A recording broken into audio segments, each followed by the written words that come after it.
नमस्कार दोस्तों, स्वागत है आपका स्टडी फॉर सिविल सर्विसेज में। फ्री वीडियो के लिए चैनल को तुरंत सब्सक्राइब कर लीजिए और नोटिफिकेशन को जरूर ऑन कर लेना। हमारा फ्री वाला टेलीग्राम ये वाला ग्रुप जरूर से जरूर ज्वाइन कर लीजिएगा। हमारे ये वाले फ्री वाले टेलीग्राम को जरूर ज्वाइन कर लीजिएगा। और यूपी पीसीएस 2020 के मेंस के लिए हमारे 2 प्रोग्राम चल रहे हैं। एक 80 days daily answer writing programme चल रहा है जिसमें 4 क्वेश्चन पर डे दिए जाएंगे और पूरा उसका कंप्लीट फीडबैक मिलेगा। और दूसरा जो है ऑफिशियल टेस्ट सीरीज होगी जिसमें 12 फुल लेंथ जीएस के पेपर दिए जाएंगे, उसके फुल लेंथ आंसर दिए जाएंगे और कंप्लीट जो है पूरी चेकिंग होगी। 20-20 क्वेश्चन होंगे हर पेपर में, ठीक है। जैसे ऑफिशियल पेपर आता है वैसे ही होगा और कंप्लीट चेकिंग होगी, कंप्लीट मॉडल आंसर मिलेगा। ज्यादा जानकारी के लिए इन नंबर पर कॉल कर सकते हैं 9696066089 8562008530। Hello everyone, my name is Saurabh Singh. Welcome to this new initiative. यहाँ हम यूपी पीसीएस जीएस मेंस के सिलेबस को क्वेश्चन आंसर फॉर्मेट में कंप्लीट करेंगे। हमारे 7 वीडियोस पहले ही अपलोड हो चुके हैं। आगे बढ़ने से पहले मैं आपको बता दूं कि यह इनिशिएटिव पूरी तरीके से बायलिंगुअल होने वाला है और यूपी पीसीएस, बिहार पीसीएस और अदर स्टेट पीसीएस के लिए स्टडी फॉर सिविल सर्विसेज के प्रोग्राम्स को जानने के लिए आप इन नंबर्स पर कॉल कर सकते हैं और हमारे फ्री टेलीग्राम चैनल को ज़रूर ज्वाइन कीजिए।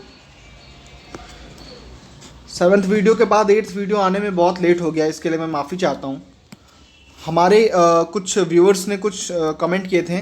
जैसे दीक्षा जी ने एक क्वेश्चन पूछा था कि ये जो क्वेश्चंस आंसर सीरीज़ चल रही है और इसकी जो हम नोट्स बना रहे हैं, तो इन नोट्स में जो भी हम पॉइंट लिख रहे हैं उनको एज इट इज़ क्या एग्ज़ाम में लिखना है या उसको और लॉन्ग करके लिखना है। तो देखिए, मैं बता दूँ कि यहाँ पर हम एक तरीके से आंसर लिखना सीख रहे हैं। अप्रोच क्या होती है, किस तरीके से आपको क्वेश्चन आप देखोगे, किस तरीके से सोचना है।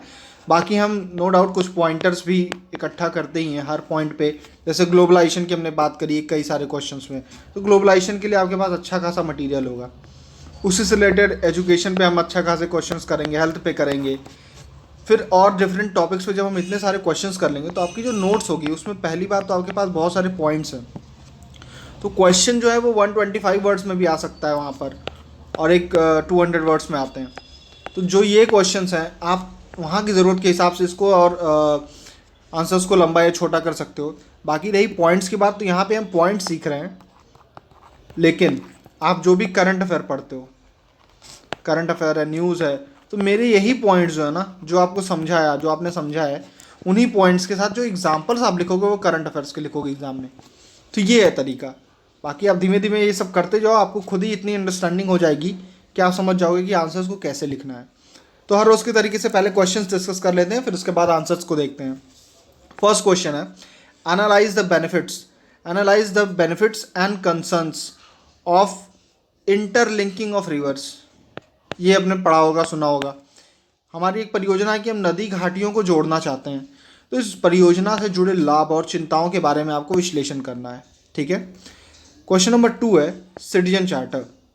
ये आपके सिलेबस में एज इट इज़ मेंशन्ड है कि सिटीजन चार्टर, नागरिक घोषणा पत्र क्या है, इसके ऑब्जेक्टिव्स क्या हैं, और इंडिया में ये इम्प्लीमेंट जब किया जा रहा है तो इसके क्या इश्यूज देखने को मिल रहे हैं। डायरेक्टली ये क्वेश्चन आपसे पूछा जा सकता है। एटलीस्ट डेफिनेशन क्या है और इसके ऑब्जेक्टिव्स तो आपको पता होने चाहिए। Question number 3, economy. भाई जीएसटी क्या है, बहुत ही इंपॉर्टेंट पॉइंट है ये, तो इसलिए पता होना चाहिए।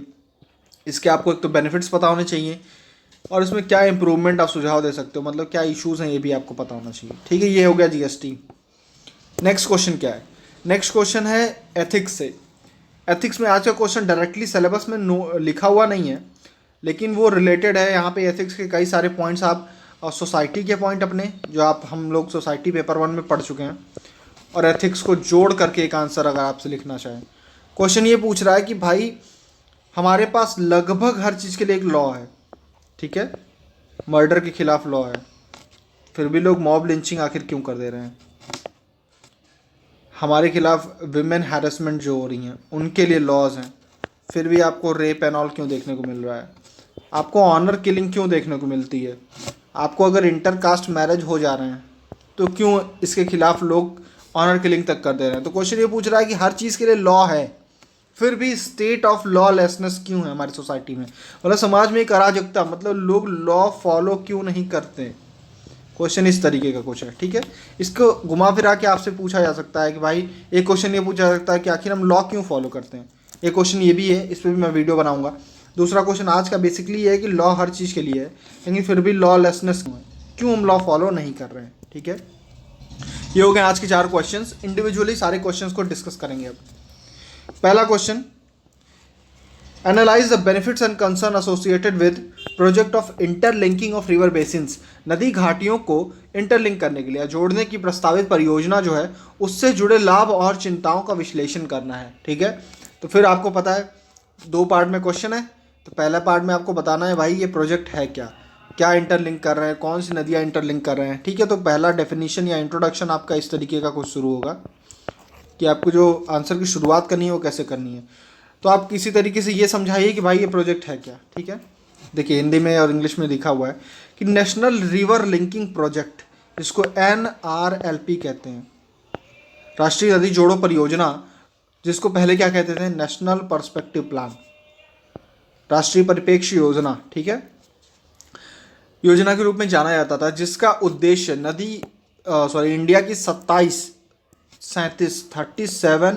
नदियों के बीच पानी को, जो नदी अधिशेष मतलब जिन नदियों में पानी ज़्यादा है उससे जिन नदियों में पानी की कमी है उसमें ट्रांसफ़र करना है। ठीक है, फिर से पढ़ लेते हैं एक बार। नेशनल रिवर लिंकिंग प्रोजेक्ट, जिसको NRLP कहते थे और पहले इसी को नेशनल पर्सपेक्टिव प्लान भी कहते थे। तो national river linking project which was early known as national perspective plan, इसमें क्या करना है, इसमें ट्रांसफ़र करना है क्या, वाटर, कहाँ से, वाटर सरप्लस बेसिन से, ऐसी बेसिन जहाँ पे पानी की अधिकता है, टू वाटर डेफिसिट, डेफिसिट मतलब कमी, पानी की कमी वाले एरियाज में। ठीक है, और ऐसे कितनी नदियों को जोड़ना है, 37। ये हो गया आपकी डेफिनेशन। कुछ कंपोनेंट्स से फिर से पढ़ लेते हैं, याद हो जाएगा कि नेशनल रिवर लिंकिंग प्रोजेक्ट है। पहली बात ये, इसी को हम NPP कहते थे। ठीक है, इसमें करना क्या है, ट्रांसफ़र ऑफ वाटर, कैसे, water surplus to water deficit, पानी की अधिकता से पानी की कमी वाले जो बेसिन्स हैं वहाँ पर आपको पानी भेजना है और ऐसी 37 नदियों को जोड़ना है। ये हो गया आपका इंट्रोडक्शन, या फिर इस प्रोजेक्ट के बारे में आपने बता दिया। ठीक है, कुछ हिस्ट्री पढ़ते हैं। पहली बार आखिर किसने आइडिया दिया ये सब चीज़ों का, तो हुआ क्या था, 1919 की बात है। सर आर्थर कॉटन ने इस चीज़ का प्रस्ताव रखा था कि अगर हम ऐसा कुछ करें तो 2 काम होगा। पहला, नॉर्थ इंडिया की जो रिवर्स हैं और सदर्न इंडियन जो पेनिनसुलर रिवर्स हैं, ठीक है, प्रायद्वीप भारत की, तो ये नॉर्थ इंडियन रिवर्स कहाँ से पानी ले रही है, अपना ग्लेशियर से प्लस मानसून। ठीक है, उसकी वजह से होता क्या है, ये पेरिनियल है, सदा नीरा एक तरीके से, मतलब पूरे साल इनमें पानी भरता है, पानी बह रहा होता है। सदर्न इंडिया में सारी रिवर्स मैक्सिमम क्या पानी ले रही है, मानसून से। तो जिस समय मानसून रहेगा उस समय पानी की अधिकता रहेगी, बाद में क्या हो जाएगा, पानी की कमी हो जाती है, ड्रॉट्स होती हैं। चूँकि नॉर्थ इंडियन रिवर्स ग्लेशियर भी आ रहा है, मानसून भी आ रहा है, उसकी वजह से यहाँ पे क्या होती है, फ्लडिंग, बाढ़ की स्थिति हो जाती है। नीचे क्या हो रहा है, सूखे की स्थिति हो रही है। तो सर आर्थर कॉटन ने 1919 में ये सुझाया कि अगर हम इन दोनों को जोड़ दें और जहाँ पानी ज़्यादा है से जहाँ पानी कम है अगर पानी ट्रांसफ़र कर सके तो एक तरफ फ्लड, दूसरी तरफ ड्रॉट, दोनों की कंडीशन से हम क्या कर सकते हैं, निजात पा सकते हैं। ये हो गया उनका आइडिया था। कई साल तक इस पर कोई कार्यक्रम हुआ नहीं। 1960 की बात है। 1960 में कौन आते हैं भाई, KL राव, इरिगेशन मिनिस्टर रहते हैं उस समय। ये फिर से बोलते हैं भाई ऐसा कुछ करने की ज़रूरत है, और फिर ये क्या कहते हैं कि कावेरी और गंगा को जोड़ दो, नॉर्थ और साउथ एक्सट्रीम्स जोड़ो। ठीक है, फिर क्या, 2012 का टाइम आ गया। पहले 1919 पढ़ा, 1960 पढ़ा, अब 2012 सुप्रीम कोर्ट कहता है भाई ऐसा कुछ करने की ज़रूरत है, देखो क्या क्या कर सकते हैं। और फिर 2014 में क्या, केन बेतवा को लिंक करने का प्रोजेक्ट जो है उसको क्या होता है, कैबिनेट की स्वीकृति मिल जाती है। ठीक है, कैबिनेट की स्वीकृति मिल जाती है। तो ये कुछ एक ब्रीफ हिस्ट्री रही है इस पूरे प्रोजेक्ट की। आज की डेट में ये प्रोजेक्ट है क्या, हमने पढ़ा 37 नदियों को जोड़ना है। इसको 2 भाग में बांट दिया गया है, हिमालयन और पेनिनसुलर, मतलब हिमालयी और प्रायद्वीपीय भारत की जो नदियाँ हैं। तो कुछ हिमालयी नदियों को आपस में जोड़ना है, फिर कुछ प्रायद्वीपीय नदियों को आपस में जोड़ना है, फिर इन दोनों को आपस में जोड़ना है। ये है पूरा आपका प्रोजेक्ट। ठीक है, तो इसके 2 कंपोनेंट्स हमने पढ़े क्या, हिमालयन और पेनिनसुलर, प्रायद्वीपीय भारत के और हिमालयी घटक। हिमालयन कंपोनेंट क्या है, देखिए अभी एक आगे मैप आने वाला है, मैप मैं पूरी तरीके से आपको समझा दूंगा। अभी एक बार मोटा मोटा देख लेते हैं कि होना क्या है इसमें। ठीक है, तो पहला है कि गंगा ब्रह्मपुत्रा को किससे जोड़ दो, महानदी से। महानदी कहाँ बह रही है, बताइए आप कमेंट में। तो गंगा को किससे जोड़ना है? गंगा ब्रह्मपुत्र को महानदी से जोड़ दो, पहला उसने बोल दिया। दूसरा क्या? ईस्टर्न ट्रिब्यूटरीज, मतलब जो गंगा है, गंगा को जो पूरब से जो नदियां उससे जुड़ रही हैं, ईस्टर्न ट्रिब्यूटरीज, ठीक है। उन नदियों को किससे जोड़ना है आपको? साबरमती और चंबल रिवर सिस्टम से। इन रिवर से ही नहीं, इनके रिवर सिस्टम से। रिवर सिस्टम मतलब चंबल की अगर कोई ट्रिब्यूटरी भी आ रही है, अगर उससे भी आप जोड़ दे रहे हो, तो हम यही कहेंगे कि चंबल रिवर सिस्टम में इस नदी को जोड़ दिया गया है, ठीक है। तो पहला हमने पढ़ा हिमालयन कंपोनेंट, उसमें पहला पॉइंट था गंगा ब्रह्मपुत्र को किससे जोड़ना है? महानदी से। दूसरा, ईस्टर्न ट्रिब्यूटरीज जो है गंगा की, उसको जोड़ना है किससे? चंबल और साबरमती रिवर के सिस्टम से, ठीक है। यहाँ देख रहे हैं आप, हिंदी में सब चीज़ें लिखी हुई हैं। नेक्स्ट पॉइंट क्या है? पेनिनसुलर, इसका हम देख लेते हैं पहले। ये मैप की बात कर रहा था मैं। पहला है गंगा ब्रह्मपुत्र को महानदी से जोड़ना। ये दिख रही है आपको महानदी, ये है महानदी। महानदी रिवर सिस्टम से किसको जोड़ना है? गंगा और ब्रह्मपुत्र को। ये देखिए, ये रेड कलर का जो प्रोजेक्ट आपको दिख रहा होगा, ये रेड कलर की जो लाइन आ रही है, क्या जोड़ रही है? ये गंगा ब्रह्मपुत्र सिस्टम को जोड़ रही है महानदी से। ये प्रोजेक्ट की मैं बात कर रहा हूँ, ये, ठीक है। नेक्स्ट पॉइंट इसने क्या बोला?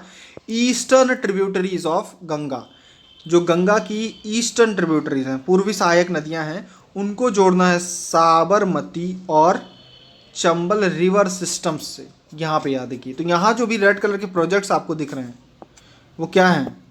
वो इस वाले पॉइंट को पूरा करने के लिए लगे हैं, ठीक है। ये रहा, तो ये साबरमती से जोड़ रहा है, और यहाँ पे चंबल रिवर सिस्टम से जोड़ना है गंगा की ईस्टर्न ट्रिब्यूटरीज को। ये हो गया हिमालयन कंपोनेंट, ठीक है। अब देखते हैं प्रायद्वीपीय घटक क्या क्या प्रोजेक्ट्स हैं इसमें। तो इसके कुछ उप घटक हैं, जैसे लिंकिंग महानदी और गोदावरी। अभी महानदी में एक्स्ट्रा पानी कहाँ से आ रहा है? गंगा ब्रह्मपुत्र अभी हमने पढ़ा। तो ये महानदी और गोदावरी को जोड़ो। अब इनको किससे जोड़ो? पहले इन दोनों को जोड़ के आपको इस जोड़ना है इसको कावेरी से, कृष्णा से और वैगई से, ठीक है। अभी देखते हैं फिर से। महानदी को गोदावरी से जोड़ना है, और इन दोनों को कहाँ किससे जोड़ना है? कृष्णा, फिर कावेरी और वैगई। ये दिख रही होगी वैगई, ये देख रहे हो आप। मतलब इस पूरे एरिया में जो पानी की कमी है उसको मैनेज करने का पूरा प्लान है ये, ठीक है। तो फिर इस एरिया का क्या? वेस्ट में। तो यहाँ तक तो हमने देख लिया कैसे मैनेज होगा। अब नीचे का भी देख लेते हैं। कहता है केन टू बेतवा, केन को बेतवा से जोड़ो। पार्वती और काली सिंध को चंबल से जोड़ना है, पार्वती और काली सिंध को चंबल से। आपको बहुत ज़्यादा फैक्ट लग रहा होगा, लेकिन मैप के साथ आसान है ये चीज़ें, और एक दो बार आप पढ़ोगे याद हो जाएगा। अभी एक रिवीजन भी हम कर लेंगे, ठीक है। केन बेतवा को जोड़ना है, पार्वती काली सिंध को जोड़ना है। ये सब चंबल रिवर सिस्टम, ये गंगा है, ठीक है। ये दिख रहा है आपको। तो ये पूरे एरियाज़ में आपको दिख रहा होगा कि ये वाला जो एरिया है आपका बुंदेलखंड और इन सब वाले क्षेत्रों में पानी की जो कमी है, सीवियर और एक्यूट क्राइसिस होती है, इन सब एरियाज़ के लिए यहाँ पे कुछ प्रोग्राम्स आपको दिख रहे हैं, ठीक है। नेक्स्ट क्या है? Linking some of the west flowing rivers to east flowing rivers. कुछ पश्चिम में बहने वाली नदियों को पूर्व में बहने वाली नदियों से जोड़ना है, ठीक है। ये कुछ मिसलेनियस प्रोजेक्ट हैं, छोटी नदियाँ होंगी, ये कुछ इस एरिया को डील करेगा, ठीक है। तो ये आपने देखा कि हमने दो कंपोनेंट के बीच में पढ़ा है पूरा प्रोजेक्ट, एक हिमालयन और एक पेनिनसुलर, और कैसे कैसे नदियाँ जुड़ रही हैं। एक फिर से रिवीजन करते हैं मैप के थ्रू फट से। देखिए पहला क्या था? गंगा ब्रह्मपुत्र को जोड़ के किससे जोड़ दो? महानदी से। तो यहाँ पर पानी की अगर कमी होती है तो यहाँ का जो एक्सेसिव वाटर है, इस एरिया में ग्लेशियर से भी पानी आ रहा है, यहाँ से ब्रह्मपुत्र बहते होती यहाँ आ रही है, तो ग्लेशियर और मानसून का एक्स्ट्रा पानी यहाँ आ गया महानदी में। पहली बात, ये हिमालयन कंपोनेंट था। दूसरा था कि गंगा की जो पूर्वी सहायक नदियाँ उनको जोड़ना है साबरमती से चंबल के रिवर सिस्टम से, ठीक है। ये हो गया था हमारा। फिर हम पढ़े थे प्रायद्वीपीय भारत के घटक। प्रायद्वीपीय भारत में पढ़ा था कि हमने भाई जो महानदी में एक्स्ट्रा पानी डाला है, महानदी को आप जोड़ो गोदावरी से, और इन दोनों को जोड़ना है आपको किससे? कृष्णा, कावेरी और वैगई से, ठीक है। फिर हमने इधर पढ़ा केन और बेतवा को जोड़ दो, सिंध और पार्वती, काली सिंध और पार्वती को जोड़ दो। फिर हमने पढ़ा कि कुछ वेस्ट फ्लोइंग रिवर्स को ईस्ट फ्लोइंग रिवर से इधर जोड़ दो आप, ठीक है। तो ये पूरा हो गया हमारा क्या? रिवर इंटरलिंकिंग प्रोजेक्ट 37 नदियों को जोड़ना है, 37। इसी को पहले कहते थे, इसको कहते हैं नेशनल रिवर लिंकिंग प्रोजेक्ट, जिसको कहते थे पहले नेशनल पर्सपेक्टिव प्लान, ठीक है। तो यहाँ तक का हमारा कंपोनेंट हो गया। हमने अभी तो क्वेश्चन में क्या क्या पढ़ लिया, हमने पढ़ लिया कि भाई ये है क्या, इसकी हिस्ट्री क्या थी, 1919 आर्थर कॉटन, और उसके बाद KL राव, उसके बाद सुप्रीम कोर्ट, फिर 2014 का इसको जो कैबिनेट स्वीकृति मिली है, और उसके बाद इसके दोनों घटक क्या हैं। क्वेश्चन का पार्ट 2 कहता है कि इसके बेनिफिट, उसके जो भी चैलेंजेस उसके बारे में बात करें। तो बेनिफिट बहुत आसान है, पहला आपको पता ही है कि बाढ़ और सूखे दोनों को नियंत्रित करने के लिए ये मददगार होगा।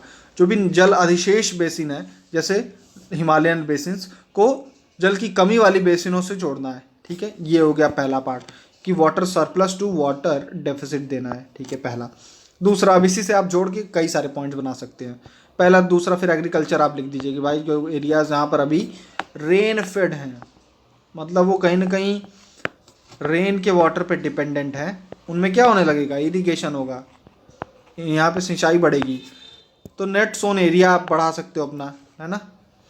जो पूरे खेती, जिस एरियाज़ में आप खेती करते हैं वो एरियाज़ लगभग बढ़ सकते हैं, क्योंकि कई सारे एरियाज़ अब इरिगेशन के अंदर आ जाएंगे। पहली बात तो ये हुई। दूसरा, जब ये नदियाँ और इतने सारे आप बांध बनाओगे तो इस पर क्या कर सकते हो, हाइड्रो इलेक्ट्रिसिटी, है ना। ये एक पॉइंट आप बना सकते हैं।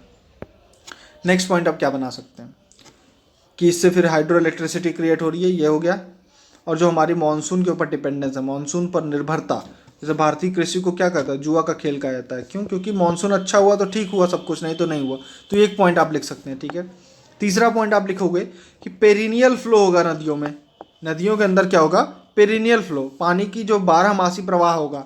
जब पानी का लेवल, स्तर एक मिनिमम लेवल पे मेंटेन रहेगा तो यहाँ पे इनलैंड वाटरवे, ठीक है, अंतर्देशीय जल मार्गों की जो स्थापना, हमारा जो प्रोजेक्ट है उसको और एक तरीके से आप स्ट्रॉन्ग कर रहे हैं। क्योंकि उसमें एक प्रॉब्लम ये आती है कि नदियों का लेवल इतना वैरी करता है, कभी मानसून में इतना ज़्यादा है कि वहाँ पे चलना कठिन है, या इतना कम हो जा रहा है फिर भी चलना कठिन है। तो ऐसे केस में अगर एक मिनिमम लेवल हमेशा मेंटेन रहेगा तो वाटर वे के रूप में, जल मार्ग के रूप में इन नदियों को यूज़ किया सकता है, ठीक है। ड्रिंकिंग वाटर की क्राइसिस सॉल्व होगी, ठीक है, पेयजल संकट हल हो जाएगा। अब बुंदेलखंड वगैरह के लिए तो बहुत सीवियर है ये चीज़। फिर क्या है, ड्राई वेदर फ्लो ऑगमेंटेशन, शुष्क मौसम की प्रवाह वृद्धि होगी। वही जो हमने बात की कि जो ड्राई मौसम्स हैं, जैसे जब मानसून नहीं है इंडिया में, तो ऐसे केस में भी नदियों में एक minimum level of water maintain रहेगा। इससे होगा क्या, अभी हमने जो पहले पढ़ा था पॉइंट, उसमें हमने फोकस किया था कि कैसे मिनिमम फ्लो अगर रिवर में रहता है तो वो उसके लिए वाटर वे बनाने के लिए, जलमार्ग बनाने के लिए सही है। लेकिन अब हम बात कर रहे हैं कि अगर मिनिमम फ्लो, कम से कम इतना पानी, एक लेवल पे पानी अगर रहता है रिवर में, तो हम इसको कहते हैं कि ecological flow of river. Ecological बहुत इंपॉर्टेंट टर्म्स है, सुनिएगा। इकोलॉजिकल फ्लो मतलब अगर एक नदी की जो पारिस्थितिकी तंत्र है उसको मेंटेन करने के लिए, उसको बनाए रखने के लिए एक मिनिमम, जो पारिस्थितिकी प्रवाह बनाए रखने के लिए एक मिनिमम वाटर लेवल उसमें होना चाहिए। अब नदी को कहते हैं self healing system. Self healing system मतलब क्या होता है, आप नदी में बहुत सारा पोल्यूशन डाल रहे हो, पोल्यूटेंट डाल रहे हो, लेकिन फिर भी नदी का अगर फ्लो मेंटेन है ना, तो अपने आप को हील कर लेगी, वो अपना इलाज खुद कर लेगी। क्यों? क्योंकि जो पानी का फ्लो है वो कुछ कचड़ों को बहा ले जाता है, और कुछ की वजह से कुछ बायोडिग्रेड हो जाएंगे। नया पानी बार बार आ रहा है, उसकी वजह से ऑक्सीजन उसमें अच्छा है, तो जो भी बायोडिग्रेडेबल वेस्ट होगा उसके अंदर वो क्या हो जाएगा, वो ख़त्म हो जाएगा उसके अंदर, ठीक है। तो इस तरीके से नदी अपने आप का खुद से अपना इलाज कर लेती है, लेकिन कब, जब उसमें एक मिनिमम लेवल फ्लो हो, उसको हम कहते हैं ecological flow. Ecological flow, minimum ecological flow. जैसे हुआ क्या था कि गंगा पे हमने इतने सारे बराज बना दिए, इतने सारे बांध बना दिए कि गंगा को मेरे हिसाब से wild life institute of India ने क्या कहा था कि इकोलॉजिकल डिजास्टर है गंगा, कि हमने पानी को इतना प्रवाहित कर दिया है, बाधित कर दिया है उसके फ्लो को, कि वो अपने आप को ट्रीट ही नहीं कर पा रही है। तो यहाँ पे एक पॉइंट बहुत इंपॉर्टेंट निकल के आ रहा है कि एक रिवर का पोल्यूशन है वो भी कम होगा। क्यों? क्योंकि एक मिनिमम इकोलॉजिकल फ्लो, पारिस्थितिकी तंत्र जो नदी का है उसको उसको बनाए रखने में सहायता मिलेगी, प्रदूषण नियंत्रण होगा और वन्य जीव को भी इससे सहायता मिलेगी, ठीक है। नेक्स्ट पॉइंट क्या है, हमने बेनिफिट देख लिए हैं। आपको और कोई पॉइंट्स याद है तो ज़रूर लिखना कमेंट में, ठीक है। चैलेंजेस देखते हैं कि चैलेंजेस क्या क्या हैं। फर्स्ट वन, पहला है इन्वायरमेंट के बारे में आप देखो, आप चैलेंज बनाना है तो सारे पॉइंट्स आप ऐसे करके ये ड्रॉ कर सकते हैं। अभी इन्वायरमेंट पे कुछ चैलेंज होगा, कुछ सोशल चैलेंज होगा, कुछ पॉलिटिकल चैलेंज होगा, ठीक है, कुछ इकोनॉमिक चैलेंज होगा, इसी तरीके से पॉइंट्स बनते हैं भाई, कुछ ज्योग्राफिकल चैलेंज होगा, ऐसे करके। तो देखते हैं पहला पॉइंट, इन्वायरमेंटल इम्पैक्ट, कि केन बेतवा का ही पहला एग्जांपल आता है कि जब केन बेतवा को जोड़ रहे हैं तो पन्ना टाइगर रिजर्व जो है मध्य प्रदेश में, उसके कुछ हिस्से जो हैं जलमग्न होते जा रहे हैं। तो एक तरीके से वहाँ के फॉरेस्ट और सबसे इम्पोर्टेंट टाइगर रिजर्व है, जो हमारा टाइगर है, इनके हैबिटेट को, इनके जो प्रवास क्षेत्र है उसको क्या है, खतरा पहुँच रहा है। इन्वायरमेंट में और भी कई सारे पॉइंट आप लिख सकते हो। आपने हिल्सा मछली के बारे में पढ़ा होगा कि गंगा पे बराज बना दिया गया है, गंगा पे ऐसे बांध बना दिए गए हैं, उसकी वजह से हिल्सा जो है, हिल्सा एक मछली है, उसके बारे में पढ़िएगा आप, बहुत इंटरेस्टिंग है कि वो वापस समुंदर से नदी की तरफ मूव करती है। अब एक तो फ्लो के खिलाफ जा रही है, नदी ऐसे बह रही है, हिल्सा इधर आना चाह रही है। अब ये ऐसे एक तो नदी के फ्लो के खिलाफ जा रही है, ऊपर से आपने यहाँ क्या बना दिया, एक बांध बना दिया, तो बांध कैसे नदी मछली क्रॉस करेगी, तो उसके लिए फिर खतरा हो जाता है, ठीक है। तो ऐसे इन्वायरमेंट में आप कई सारे पॉइंट लिख सकते हो। दूसरा मानसून, मानसून में क्या, अब इंडिया में इस प्रोजेक्ट का सबसे बड़ा चैलेंज यही है कि इंडिया में बारिश जो है, हमारे इंडिया में बारिश जो है कैसे होती है, मानसून से होती है मेजर। तो मानसून की जो बारिश होती है वो कंसंट्रेटेड है कुछ महीनों में, कुछ महीनों तक सीमित है। अब देखिएगा बहुत इंपॉर्टेंट पॉइंट है कि जो नॉर्थ इंडिया की रिवर्स हैं जैसे गंगा वगैरह, इनको ग्लेशियर्स भी कब पिघल रहे हैं, गर्मी में, और गर्मी में ही इनको पानी मिल रहा है मानसून से। तो इनके जो पानी का लेवल है बहुत ज़्यादा हो जाता है गर्मी में, क्योंकि दोनों तरफ से इनके पास पानी आ रहा है। साउथ इंडिया की रिवर्स के साथ क्या है, साउथ इंडिया को पानी मिल रहा है मानसून की रिवर्स से। तो आप ये देखोगे कि जब ज़्यादा है पानी, जब ज़्यादा है तो कहाँ है, दोनों में है, नीचे भी मानसून के टाइम पे पानी ज़्यादा है, ऊपर भी मानसून के टाइम पे पानी ज़्यादा है। अब ठंड की बात देखते हैं, या नॉन मानसून मतलब विंटर्स की बात देखते हैं। तो विंटर्स या लेट मानसून्स में ऊपर भी मतलब हिमालयन रिवर्स में भी पानी की कमी हो गई, क्योंकि बहुत बड़ी पॉपुलेशन यहाँ पे रह रही है, इंडिया की बहुत मेजर पॉपुलेशन का हिस्सा नॉर्दर्न प्लेन्स जो है वहाँ रह रही है। तो ऊपर भी पानी की डिमांड ज़्यादा है और पानी का लेवल कम हो चुका है, क्योंकि अब ग्लेशियर जो है, ठंड है, ग्लेशियर्स पिघल भी नहीं रहे हैं, है ना, और मानसून से बारिश तो मिल नहीं रही है।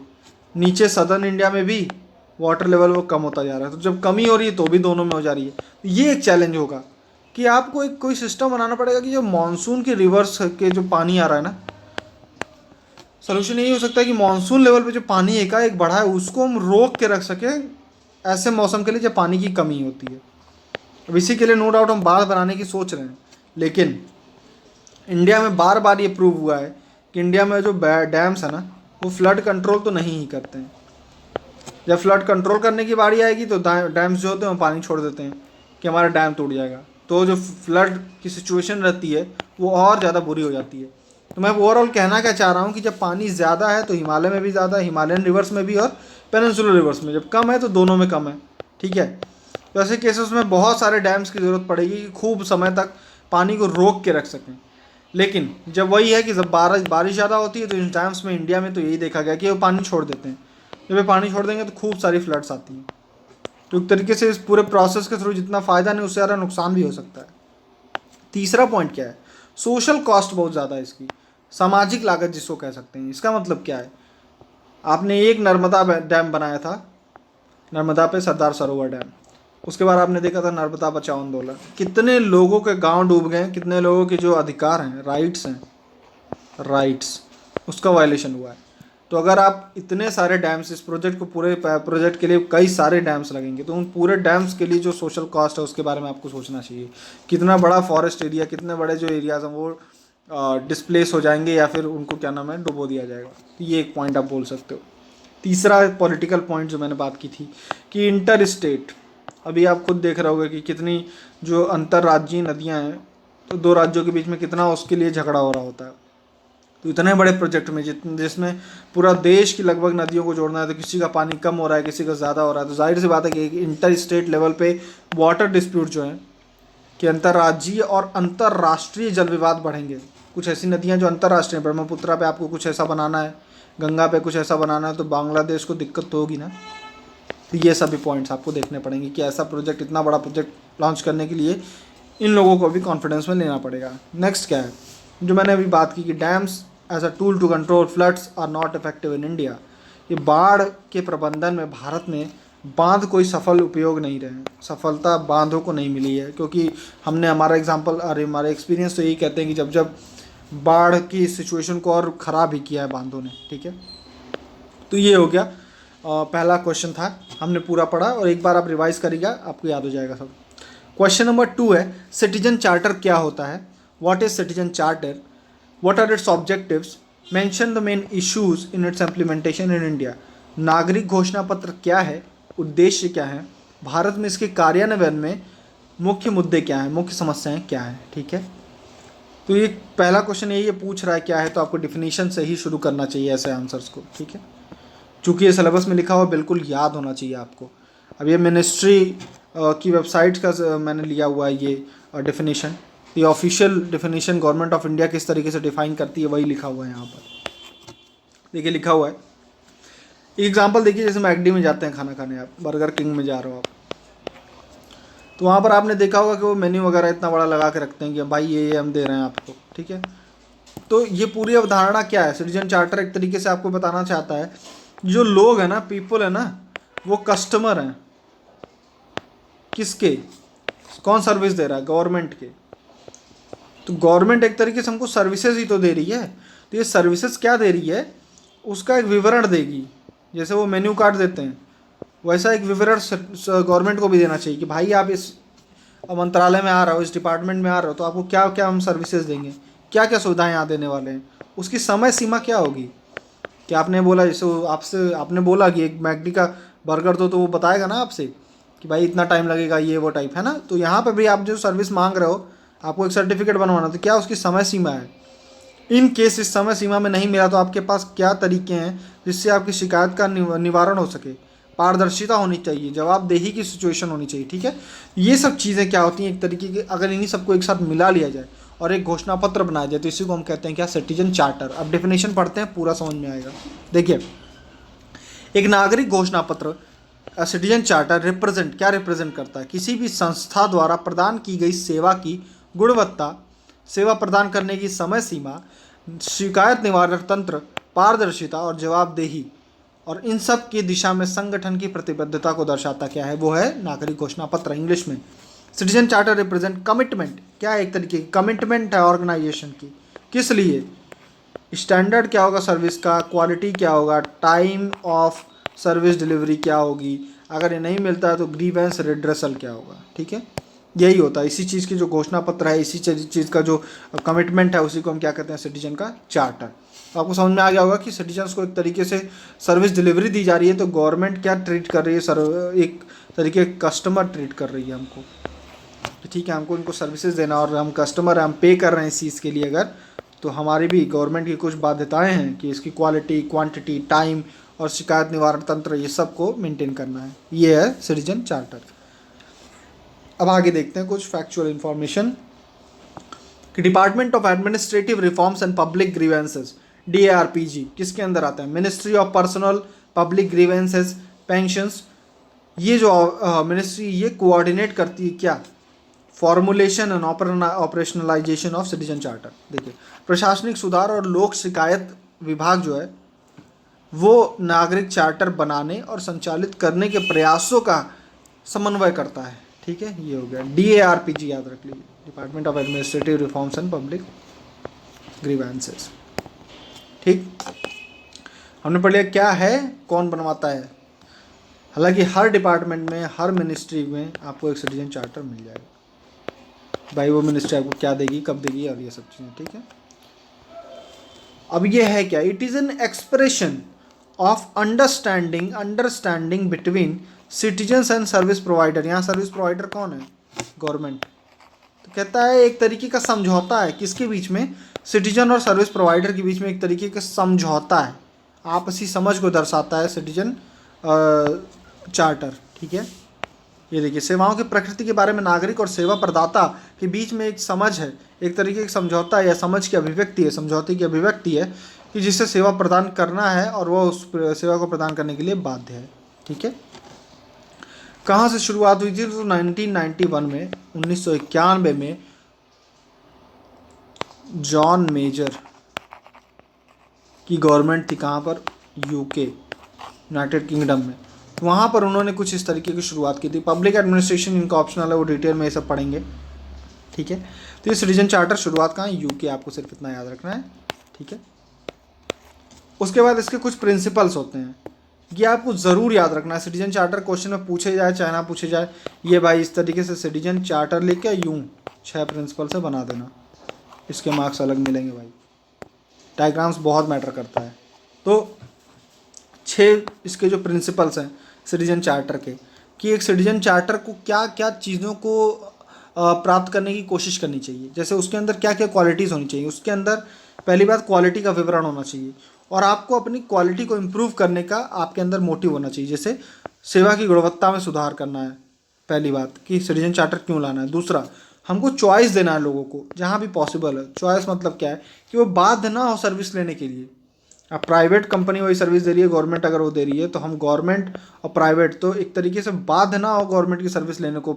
जो लोग हैं वो एक तरीके की चॉइस हो, आप इतना अच्छा प्रोवाइड करो कि वो गवर्नमेंट प्राइवेट छोड़ के गवर्नमेंट सर्विस को लेना शुरू करें। क्यों? क्योंकि आप भी सर्विस प्रोवाइड कर रहे हो, आप भी कोई सेवा दे रहे हो। अगर आप सेवा दे रहे हो तो आप भी कम्पीट करिए जैसे प्राइवेट लोग कम्पीट करते हैं। तो इस तरीके से आप देखोगे कि जो सर्विस डिलीवरी है, जो सेवा हमको प्रदान की जा रही है, उनकी क्वालिटी भी बढ़ जाएगी और हमको चॉइसेस मिलेंगी। तीसरा क्या है, स्टैंडर्ड्स मतलब मानक तय होने चाहिए, और यदि मानकों को पूरा नहीं किया जा रहा है तो यहीं पर सिटीजन चार्टर में ही आप बताएंगे कि क्या क्या कर सकता है इंसान, मतलब उसके पास क्या सोल्यूशन है। सोल्यूशन इन द सेंस उसकी शिकायत को कहाँ सुना जाएगा, उसका निवारण कैसे होगा, ये सब, ठीक है। चौथा पॉइंट क्या है, value for tax payers money, जो भी करदाता है उनका जो पैसा है उसी के थ्रू तो गवर्नमेंट हमको सर्विस दे रही है, तो इसका जो है वैल्यू कि भाई जिस प्रोपोर्शन में, जिस अनुपात में आप हमसे टैक्स ले रहे हो, उस अनुपात में, उस क्वालिटी का, उस स्टैंडर्ड का हमको सर्विस भी दीजिए। ये आपको देखने को मिल रहा है। तीसरा क्या, अकाउंटेबिलिटी, आपको अकाउंटेबल होना है। हमारे टैक्स पेयर्स के मनी से अगर गवर्नमेंट चल रही है, गवर्नमेंट हमको कुछ सर्विस दे रही है, तो क्यों ये माई बाप एटीट्यूड, क्यों कि क्यों हम आपके ऊपर इस तरीके से निर्भर रहें, गवर्नमेंट के ऊपर क्यों निर्भर रहें, क्यों नहीं हम हक के रूप में, राइट के रूप में हमको क्यों नहीं ये सर्विसेज मिल रही हैं। तो आपको जवाबदेही मतलब एक सुनिश्चित करनी पड़ेगी, ठीक है। ये हो गया। लास्ट पॉइंट है ट्रांसपेरेंसी, पारदर्शिता होनी चाहिए। तो ये 6 पॉइंट ज़रूर याद रखिएगा सिटीजन चार्टर के, किसी भी सिटीजन चार्टर के क्या प्रिंसिपल्स होते हैं, ठीक है। नेक्स्ट पॉइंट है सिग्निफिकेंस, क्या है भाई इसका जो महत्व क्या है। पहला देखिए, जो लास्ट 6 पॉइंट्स हमने पढ़े हैं आप उसी से पॉइंट निकाल सकते हो। हमने क्या क्या पढ़ा था उसमें अकाउंटेबिलिटी का पढ़ा। तो अकाउंटेबिलिटी अगर होगी तो क्या होगा, एक तरीके से जो नागरिक हैं, नागरिक का सशक्तिकरण ही तो हो रहा है, नागरिक का एम्पावरमेंट हो रहा है, सशक्तिकरण, एम्पावरमेंट हो रहा है ना भाई। हमको आप कस्टमर के तरीके से ट्रीट कर रहे हो, तो हम जब पैसे दे रहे हैं, पैसे मीन्स हम टैक्स दे रहे हैं, तो हमको उसी क्वालिटी का, उसी स्टैंडर्ड की सर्विस भी चाहिए। तो ये क्या है, एक तरीके का सिटीजन का एम्पावरमेंट है। एक तरीके से आप कहते हो कि सिविल सर्विसेज की इफ़िशियंसी को भी बढ़ाएगा, क्योंकि उनके ऊपर प्रेशर है, ठीक है। तो यहाँ पे देखिए, पब्लिक इंस्टीट्यूशंस को ट्रांसपेरेंट और अकाउंटेबल बनाएगा, मतलब सार्वजनिक संस्थान जो भी हैं उनको पारदर्शिता लाएगा और उनके अंदर, और उनको जवाबदेह बनाता है। कैसे होता है आपने देख लिया अभी। Effective tool to engage civil society to curb corruption, अगर आप जो भी नागरिक समाज मतलब उनको यहाँ पर संलग्न करते हैं और भ्रष्टाचार को रोक सकते हैं। आप कैसे रोक सकते हैं, आप देखो, आप सिविल सोसाइटी यहाँ पे इन्वॉल्व है। हम चेक कर सकते हैं ना कि आपने ये पॉइंट्स दिए थे कि हम इतने 3 दिन में पूरी चीज़ दे देंगे, ठीक है, हमारा ये स्टैंडर्ड होगा, किसी भी सर्विस का ये स्टैंडर्ड होगा।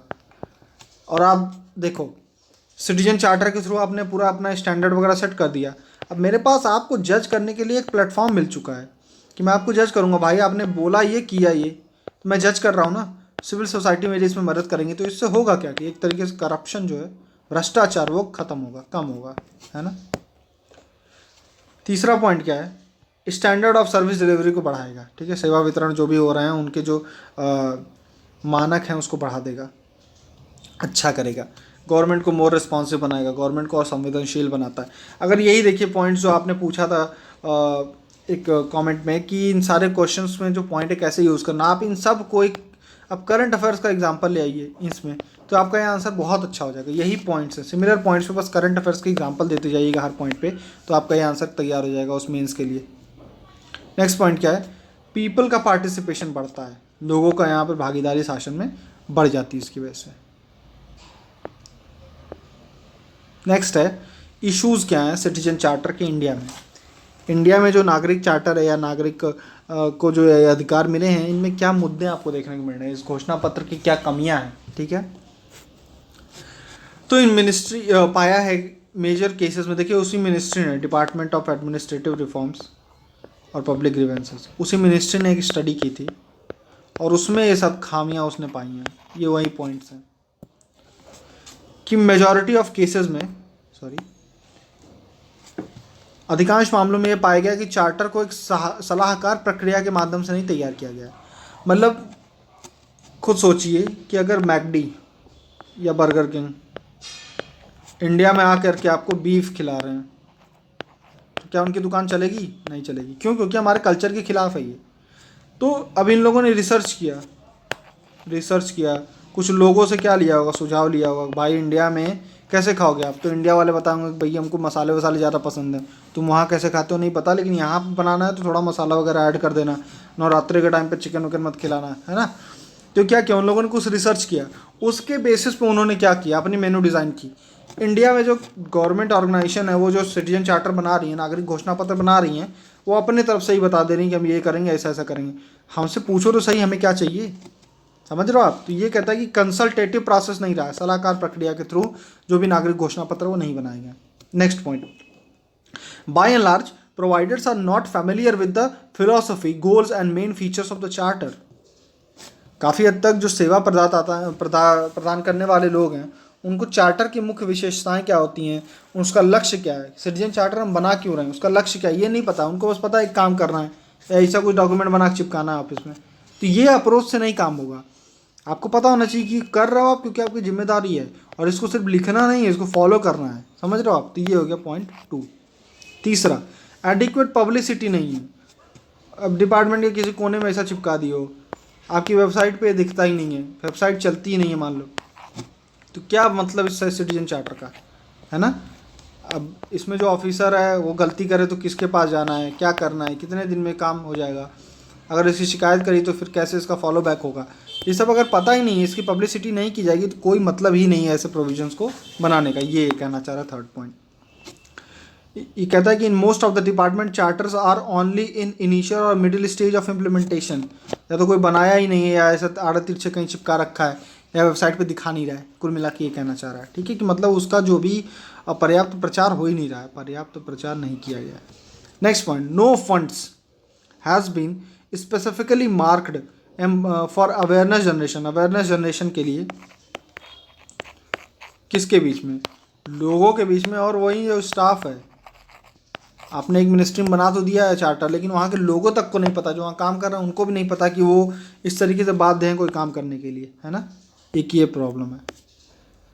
नेक्स्ट पॉइंट देखते हैं, absence of legal backing to charters.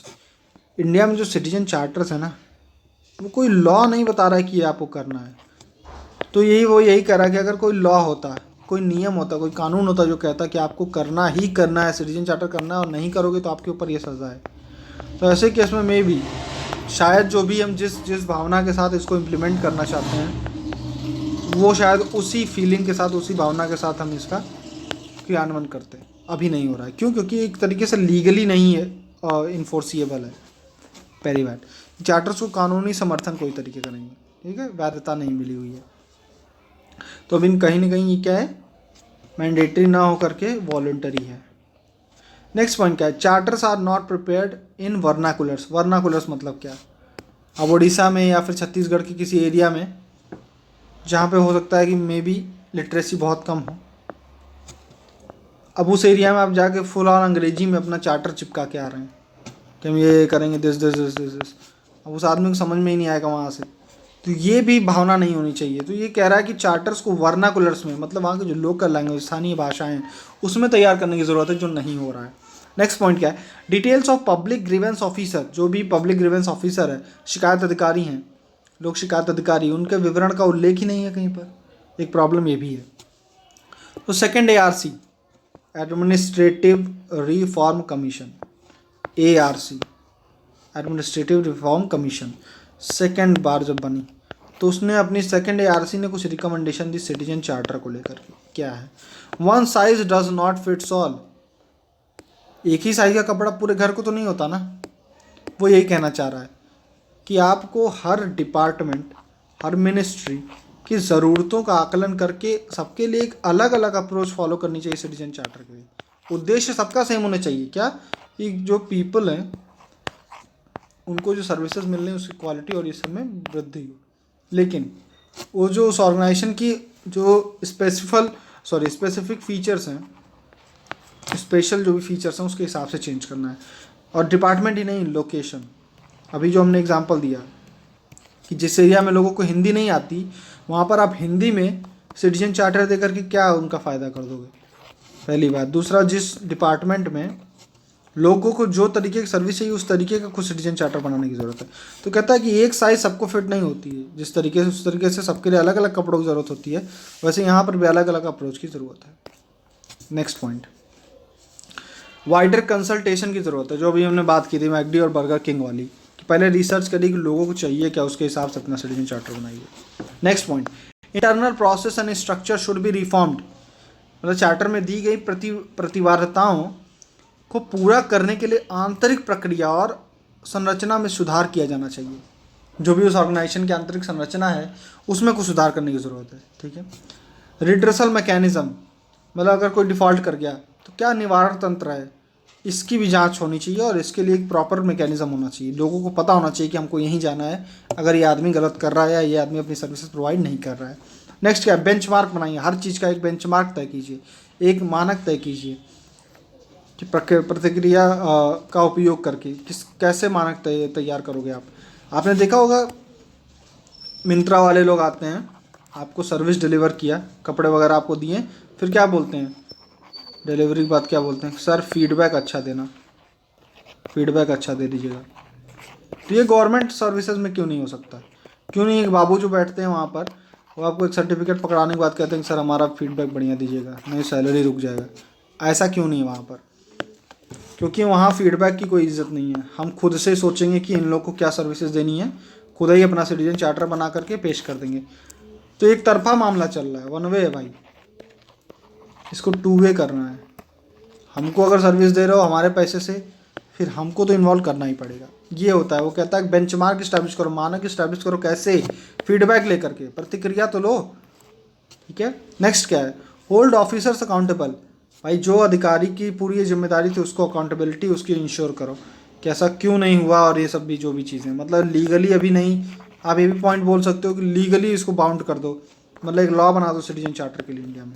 ठीक है, ये हो गया सिटीजन चार्टर वाला क्वेश्चन। क्वेश्चन नंबर 3 भाई, जीएसटी क्या है? सिंपल क्वेश्चन है, जीएसटी है क्या, फ़ायदा नुकसान, नुकसान आई मीन क्या चैलेंजेस हैं। ठीक है, नुकसान तो क्या ही। पहला पार्ट, जीएसटी क्या है? क्या है तो सिंपली बताना है कि क्या है। गंतव्य आधारित अप्रत्यक्ष कर तो है।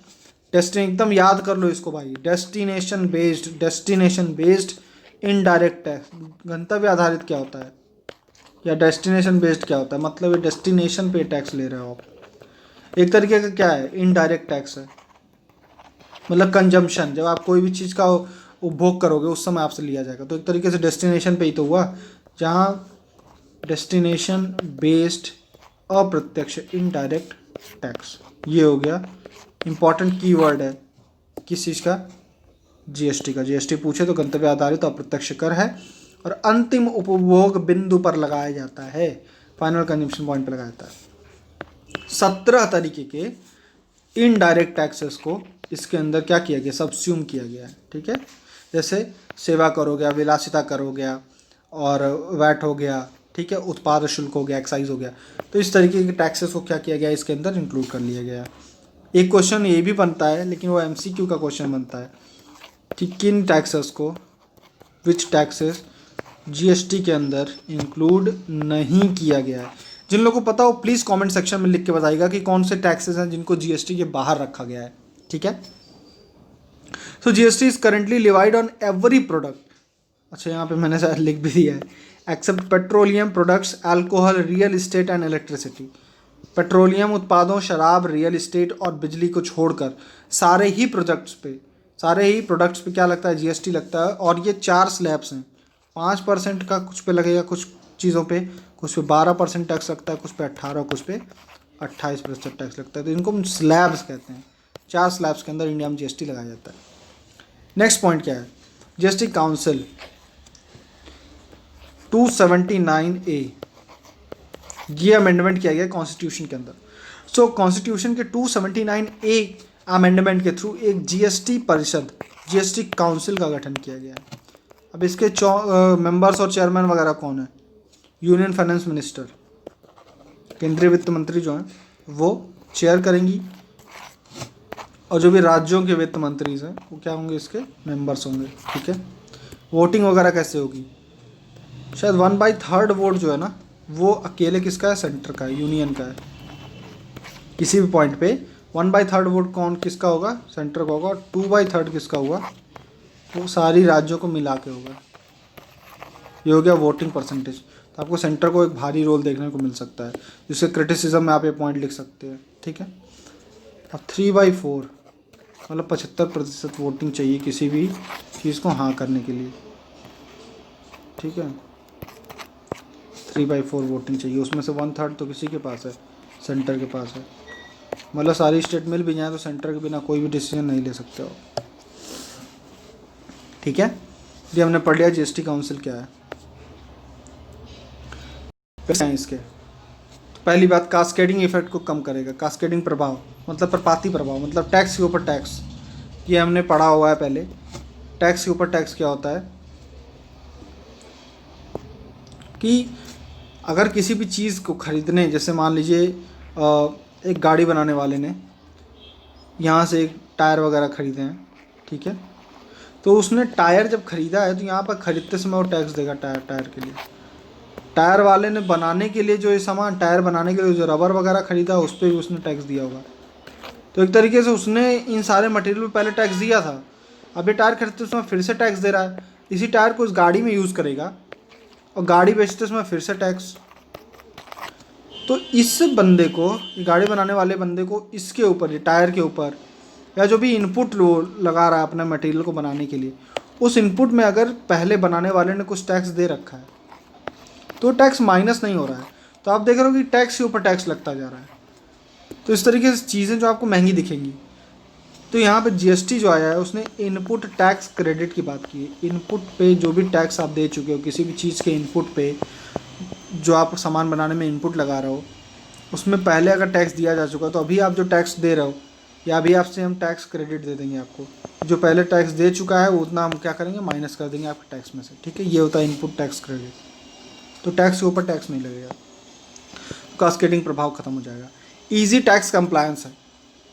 एडम स्मिथ थे, एडम स्मिथ, उन्होंने कहा था cannons of taxation, cannons of taxation, कराधान जो होता है, सॉरी ये गलत हो गया, कराधान की कैनन्स ऑफ टैक्सेशन है। उन्होंने कहा कि कोई भी अच्छा टैक्स सिस्टम कैसा होता है, इसे उसके अंदर एफिशिएंसी होनी चाहिए। ऐसा नहीं कि टैक्स कलेक्ट करने में जितना पैसा लग रहा है उससे कम आ रहा है टैक्स कलेक्ट करने के बाद। समझ रहे हो आप? इसीलिए लोग कहते हैं कि एग्रीकल्चर पर इंडिया में टैक्स नहीं लगा सकते हैं। एक रीज़न ये है कि वो बहुत कम कमाते हैं। दूसरा ये भी कि इतने सारे हमारे वो हैं और इतना कम कमा रहे हैं कि उनसे टैक्स कलेक्ट करने का पैसा ज़्यादा लग जाएगा, वो उतना ऑफिसर्स वगैरह मेंटेन करना, और आएगा टोटल मनी बहुत कम। तो एफिशिएंसी नहीं है। तो पहला कैनन क्या है एडम स्मिथ का? एफिशिएंसी। दूसरा इकोनॉमी। तीसरा इक्विटी।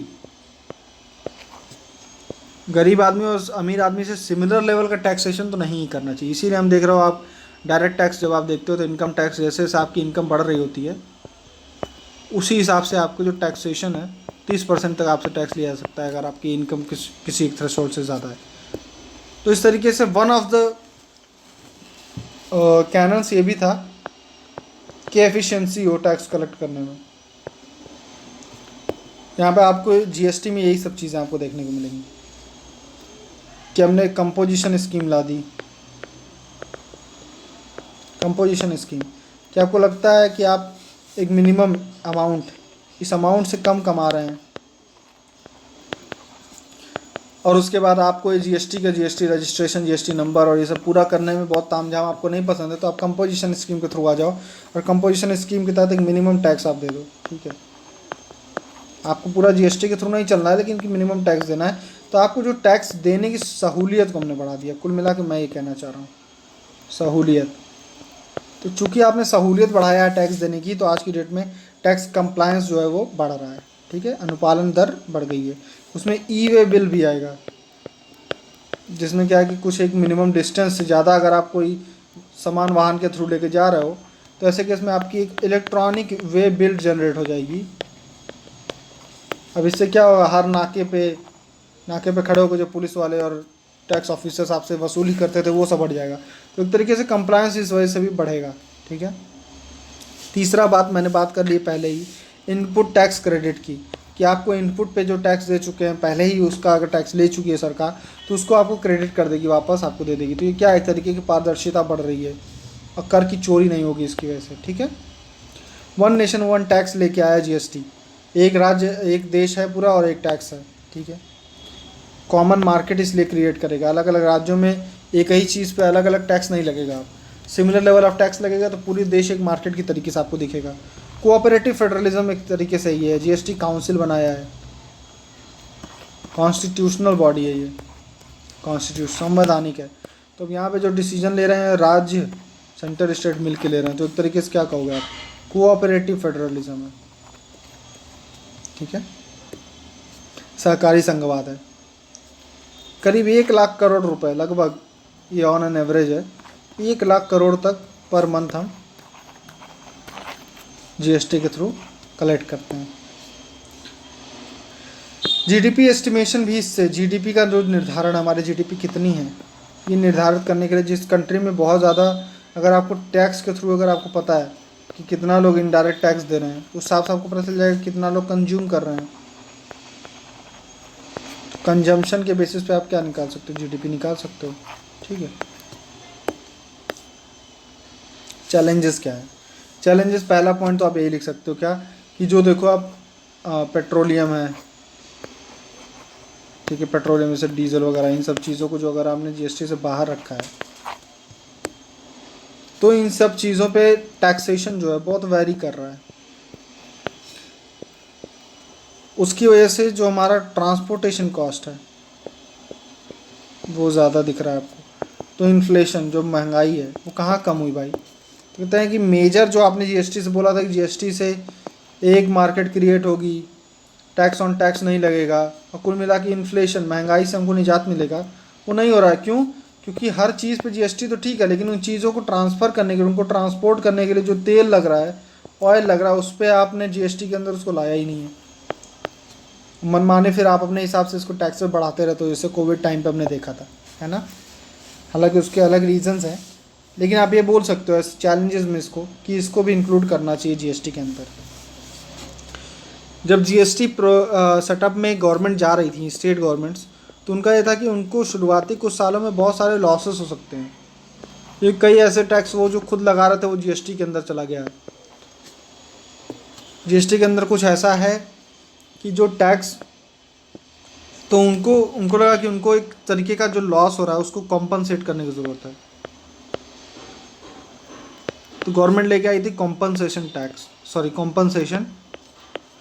स्कीम। किसके लिए? जीएसटी कॉम्पनसेशन स्कीम कहते हैं, कि उन राज्यों को शुरुआती 5 सालों के लिए हम क्या करेंगे, कॉम्पनसेट करेंगे, मुआवजा देंगे। क्या चीज़ का? जो भी उनको जीएसटी के सिस्टम के आने की वजह से जो उनको लॉसेस हो रहे हैं अपने टैक्सेशन में। अभी कोविड टाइम पे आपने देखा होगा या उससे पहले भी कि जीएसटी कॉम्पनसेशन जो सेंट्रल गवर्नमेंट को स्टेट्स को देना है वो टाइमली नहीं कर पा रही है, गवर्नमेंट टाइमली नहीं कर रही है। तो एक तरीके का इशू ये है जो आपको देखने को मिल रहा है। दूसरा पॉइंट क्या है? वही एक्सक्लूजन ऑफ पेट्रोलियम, उसकी वजह से इन्फ्लेशन आपको देखने को मिल रहा है। 4 डिफरेंट स्लैब्स हैं, लेकिन कई ऐसी कंट्रीज जो जीएसटी टाइप सिस्टम फॉलो करती हैं, वहाँ पे आपको ऐसा स्लैब्स नहीं देखने को मिलेगा। ठीक है, वैश्विक प्रथाएं इसके खिलाफ, मतलब खिलाफ नहीं है, मतलब वो इनके अनुरूप नहीं है। ग्लोबल प्रैक्टिसेस कई हैं जो यहाँ के सिस्टम से बहुत अच्छी हैं, उनको अपनाने की ज़रूरत है। जीएसटी परिषद में 1/3 केंद्रों की हिस्सेदारी है। जैसे कि इसमें स्टेट्स का डिसीजन मेकिंग पावर क्या है वो कम हो गया है। टेक्निकल चैलेंजेस हैं, जैसे अभी ई वे बिल है, जीएसटी नेटवर्क है, जीएसटीएन है, ये सब चीज़ों में अभी आम जनता जो है उसको भी क्या कंप्लायंस में दिक्कत हो रही है। और एक प्रॉफिटियरिंग का आपने सुना ही होगा, जिसके लिए नेशनल एंटी प्रॉफिटियरिंग एजेंसी बनाई गई है, नापा। प्रॉफिटियरिंग का मतलब क्या है कि जीएसटी काउंसिल ने डिसीजन लेके किसी एक प्रोडक्ट के ऊपर जीएसटी को कम कर दिया। लेकिन इस कंपनी ने जो उसका बना रही है प्रोडक्ट बना, मान लो दूध पे नहीं सॉरी, कोई एक प्रोडक्ट है बॉर्नविटा या टाइप कुछ भी, उस पर जो भी जीएसटी लगना था उसको क्या कर दिया गया, कम कर दिया गया। लेकिन ये बॉर्नविटा वाला इसको ट्रांसफ़र नहीं करा लोगों के ऊपर, मतलब उसका जितना एमआरपी पहले था अभी भी उतना ही रखा है। तो ये क्या कर रहा है, एक तरीके की मुनाफाखोरी कर रहा है। इसके खिलाफ एक बॉडी बनाई गई है नापा, लेकिन ये भी जीएसटी के अंदर एक दिक्कत है। तो सजेशन में क्या दे सकते हो, पहला वही कि पेट्रोलियम प्रोडक्ट वगैरह जो है, इलेक्ट्रिसिटी वगैरह, इनको क्या करो आप जीएसटी के अंदर लेके आओ।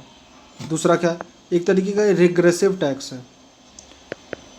अगर एक सामान खरीदने पर अमीर आदमी भी उतना ही टैक्स दे रहा है, गरीब आदमी भी उतना ही दे रहा है, तो एक तरीके से देखोगे कि टोटल इनकम में अगर 50 रुपये अमीर आदमी भी दे रहा है, गरीब भी दे रहा है, तो इस आदमी की इनकम बहुत ज़्यादा है, उसमें से 50 गया इसको फ़र्क नहीं पड़ता। लेकिन जिसकी इनकम ही 5,000 रुपये है, उसमें से 50 जा रहा है रोज़, तो ये तो फिर दिक्कत वाली बात है। तो ये कहता है कि चूँकि ये कंजम्पशन बेस्ड टैक्स है, तो एक तरीके का रिग्रेसिव टैक्स है। ये इसका वन ऑफ द आप क्या नाम है क्रिटिसाइज़ कर सकते हो, लेकिन ये बहुत वैलिड पॉइंट नहीं है। जैसे वर्ल्ड बैंक का एक पॉइंट आप लिख सकते हो अपनी बात को वजन देने के लिए। कहता है कि वर्ल्ड बैंक कहता है कि इंडिया के जो जीएसटी रेट हैं वो सेकंड हाईएस्ट हैं 115 कंट्रीज़ में। 115 कंट्री की इन्होंने स्टडी की और बताया कि भाई इंडिया में जो जीएसटी रेट्स हैं वो सेकंड हाईएस्ट हैं। तो कहीं ना कहीं एक स्कोप बचता है कि आप अपने जीएसटी रेट्स को कम कर सकते हो। ठीक, ये हुआ जीएसटी के बारे में।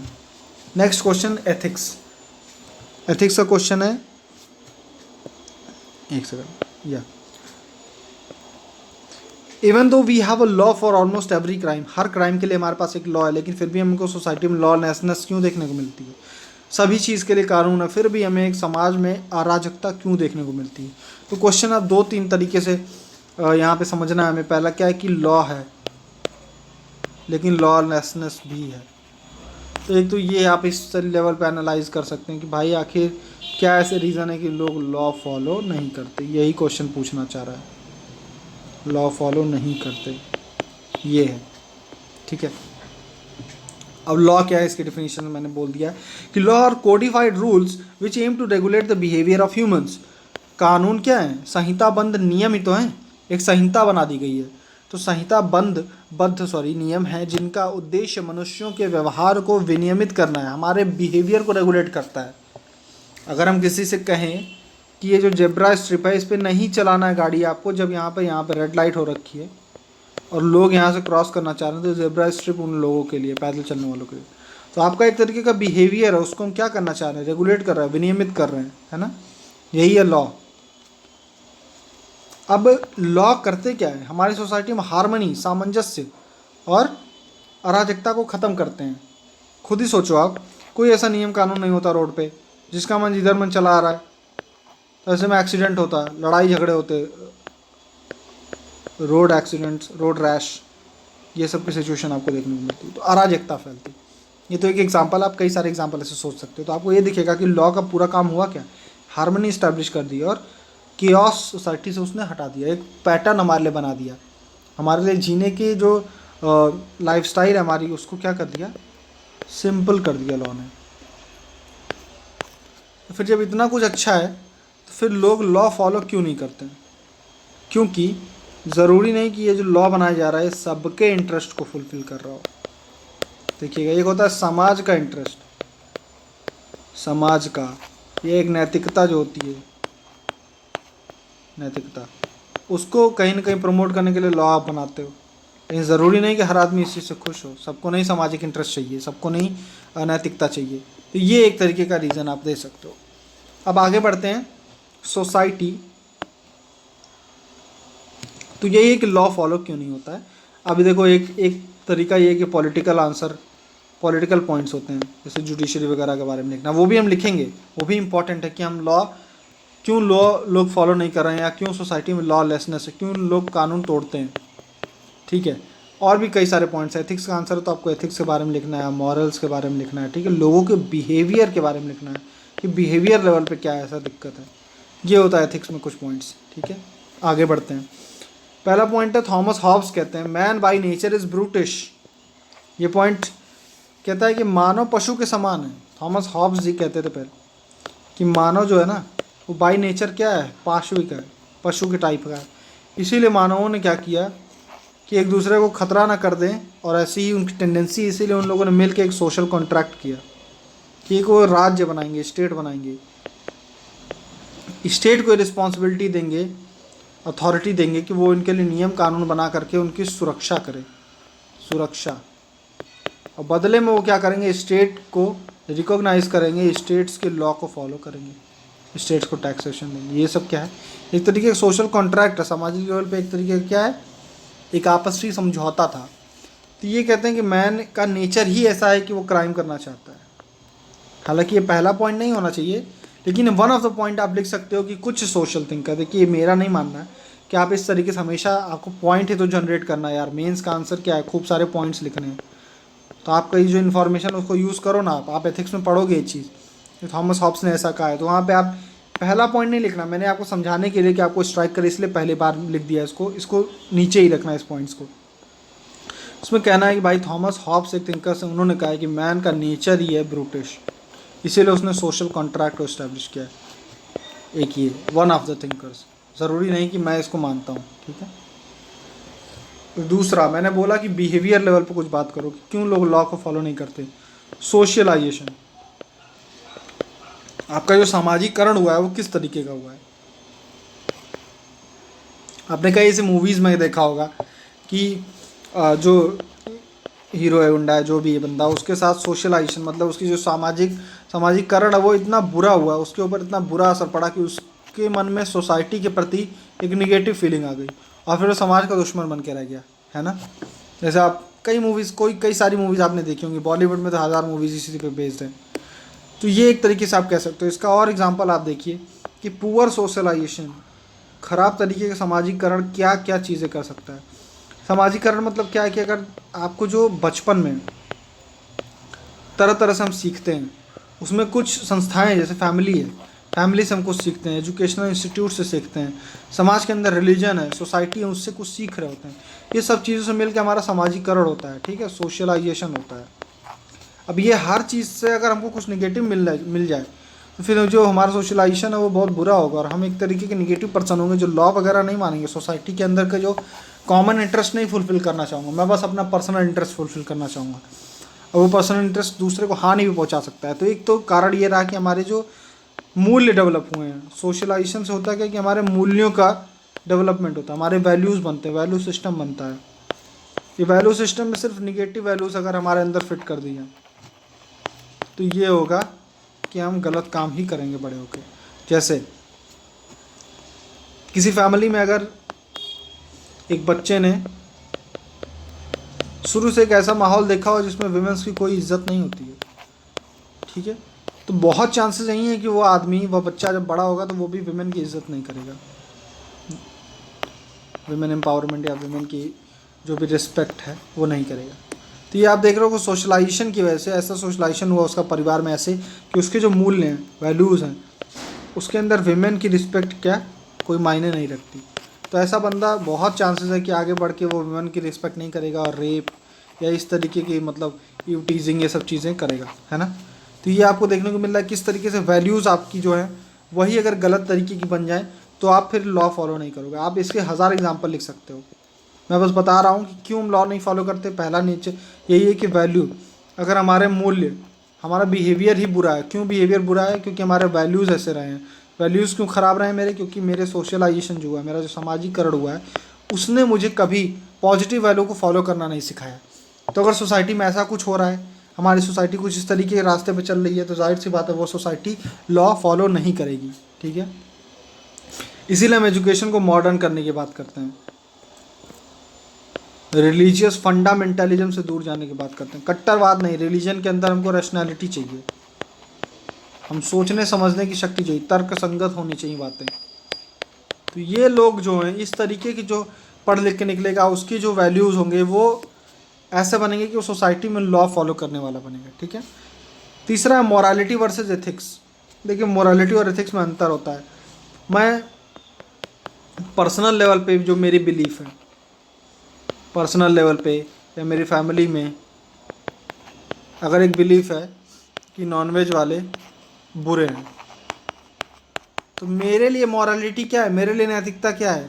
मेरे लिए नैतिकता यही है कि जो आदमी वेज खा रहा है वो नैतिक है, वो क्या है, मॉरलिटी उसकी अच्छी है या मोरल पर्सन है। मेरे लिए मॉरलिटी की डेफिनेशन ये है कि मेरे जो बिलीव्स हैं, पर्सनल बिलीव्स हैं, उसके अनुसार जो चल रहा है वो मेरे हिसाब से क्या है, मोरल पर्सन है। लेकिन ज़रूरी नहीं कि पूरी दुनिया हिसाब से सोचती है। तो एथिक्स क्या कहता है? एथिक्स सही या गलत की पहचान करता है, सही गलत, यूनिवर्सल प्रिंसिपल, यूनिवर्सल वैल्यूज़ के बीच में। अब पूरी दुनिया में तो नहीं नॉनवेज वालों को अनएथिकल माना जाता है, कि इंडिया के हिसाब से या इंडिया में भी कुछ पर्टिकुलर सेक्शंस के हिसाब से माना जा सकता है। तो इसी तरीके से कई ऐसे हमारे खुद के पर्सनल बिलीफ होते हैं जिससे हम अपनी मोरालिटी को डिफ़ाइन करते हैं। ठीक है, हम अपनी मोरालिटी को डिफ़ाइन करते हैं कुछ पर्सनल लेवल पे इस तरीके से, लेकिन वो कभी कभी एथिक्स के अगेंस्ट भी जा सकती हैं। जैसे इंटरकास्ट मैरिज आप देख लो इंडिया में, इंटरकास्ट मैरिज इंडिया के कुछ हिस्सों में मोरालिटी के खिलाफ है, मतलब ये गलत काम है। लेकिन पूरी दुनिया इसको गलत नहीं मानेगी। पूरी दुनिया में तो यही है कि अगर दो लोग एक दूसरे को पसंद करते हैं तो ये बहुत अच्छी बात है कि वो शादी कर रहे हैं ना, तो ये मोरालिटी के खिलाफ है इंडिया में कुछ पर्टिकुलर पीपल के हिसाब से। तो चूँकि इनकी मोरालिटी जो है वो वायलेट हो रही है, इसीलिए वो लॉ क्या करना चाहता है, लॉ हमेशा एथिक्स को प्रमोट करता है। लॉ आपकी पर्सनल मोरालिटी को नहीं प्रमोट करेगा, वो एथिक्स को प्रमोट करता है मोस्ट ऑफ द टाइम। जैसे स्पेशल मैरिज एक्ट है इंडिया में, जो आप अगर इंटरकास्ट मैरिज वगैरह से प्रमोट कर रहे हो तो इस एक्ट के थ्रू इंटरकास्ट मैरिजेस वगैरह करते हो तो इस एक्ट के थ्रू उसको क्या करते हैं, वैलिडेट करते हैं। ठीक है, तो आप ये देखो कि लॉ क्या प्रमोट कर रहा है, लॉ जो है वो एथिक्स को प्रमोट कर रहा है। लेकिन आपकी जो मोरालिटी है, मोरालिटी वो एथिक्स के खिलाफ जा रही है। क्यों? क्योंकि आपको इंटरकास्ट मैरिज करने वाले पसंद नहीं है। तो ऐसे केस में सोसाइटी, कोई भी सोसाइटी जहाँ मोरालिटी और एथिक्स के बीच में टकराव की स्थिति रहती है, तो लॉ क्या करना चाहता है, लॉ एथिक्स को प्रमोट कर रहा है। तो आप ऐसे लॉ को मानोगे? नहीं मानोगे। इंडिया में कई जगहों पे यही हो रहा है। जैसे मॉब लिंचिंग आप देखते होगे, ऑनर किलिंग आप देख रहे हैं। ऑनर किलिंग में क्या हो रहा है कि अगर उस बच्ची ने कुछ ऐसा एक्ट किया, कुछ भी ऐसा एक्ट किया, इंटरकास्ट मैरिज किया या अलग रिलीजन के जो उसके जो मतलब लवर है वो अलग रिलीजन का, तो ऐसे केस में क्या है, उस फैमिली को लगता है कि उस सोसाइटी का या उस फैमिली की मोरालिटी जो थी उसके खिलाफ ये लोग हैं। हालांकि वो लड़की एथिक्स के खिलाफ नहीं है, लॉ भी उसके साथ है, लेकिन फिर भी ऐसी जो सोसाइटी होगी, ऐसे जो फैमिली है, वो क्या करेगी, वो लॉ का वायलेशन करेगी और क्या कर देती है, ऑनर किलिंग। तो आपको ये समझ में आ रहा होगा। पूरे पॉइंट को समराइज कर देता हूँ कि जहाँ भी मोरालिटी और एथिक्स के बीच में एक टकराव होता है, तो अगर सोसाइटी मोरालिटी को प्रेफर कर रही है एथिक्स के ऊपर, तो वो एथिक्स दैट इज़ जो लॉ बढ़ाना चाहता है एथिक्स को, तो हम लॉ को क्या करेंगे, वायलेट कर देंगे, लॉ को तोड़ देंगे। इसका एग्जांपल ऑनर किलिंग। सोचिएगा, समझ में आ जाएगा क्या मैं कहना चाह रहा हूँ।